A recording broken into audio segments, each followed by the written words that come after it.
I'm laying in bed once in Moravian Falls, North Carolina, 2:22 a.m. Chisholm! Jesus appeared beside my bed and said, "Come on, let's go fishing."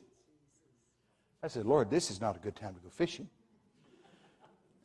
When I said it wasn't a good time to go fishing, we went fishing anyway. Honest to God, I'm out at the ocean with Jesus, standing on a shore. Lightning, flashing, wind. Have you seen these weathermen as they're trying to report in a hurricane? It's just like that. And I'm braced like this, lightning flashing, waves roaring. And I'm leaning like this, and Jesus standing there, not a hair moving. He does like this. And I stepped over there, and he said almost in a coy tone, "I'm still the Prince of Peace." You know, the storm wasn't rocking him. And this is the honest to God truth. He said, "Catch me a fish." So I felt ill-prepared. I said to him, "This is not the time to fish." He said, "That's wrong. This is the best time to fish. When the storms are raging, when there's dark clouds and there's wind and lightning, when people are filled with terror and they're needing answers." He said, "That's wrong. This is the best time to fish." So I knew he was very serious about it. So he said to me again, "Catch me a fish." And I said to him, "Lord, I don't have anything to fish with." He looked at me, Pastor, he looked at me with the saddest countenance I've ever seen in my whole life on Jesus. And he said, "You still don't understand." And he pulled out a portion of his heart. And he laid a portion of his heart in my hand.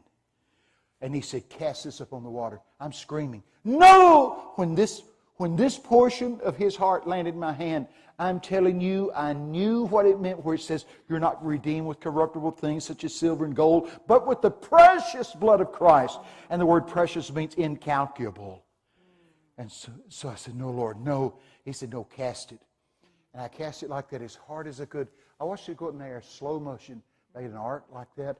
And out of this storm-tossed ocean, a big silverfish leaps out, takes it in his mouth, and swims to my feet. It's the most gorgeous, translucent fish. You can see in it, and in it are thousands of fish just like itself. And the Lord said to me, "Hey, Bobby, do you know how much that fish weighs?" I had divine knowledge at that moment, and I said, "Yes, Lord.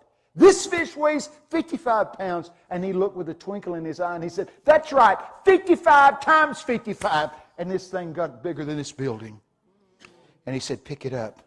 I picked this thing up, and he said, "Give it to me." I put it in his hands, and here's what he did. He pushed it into himself like this. It's the harvest of the end of the age.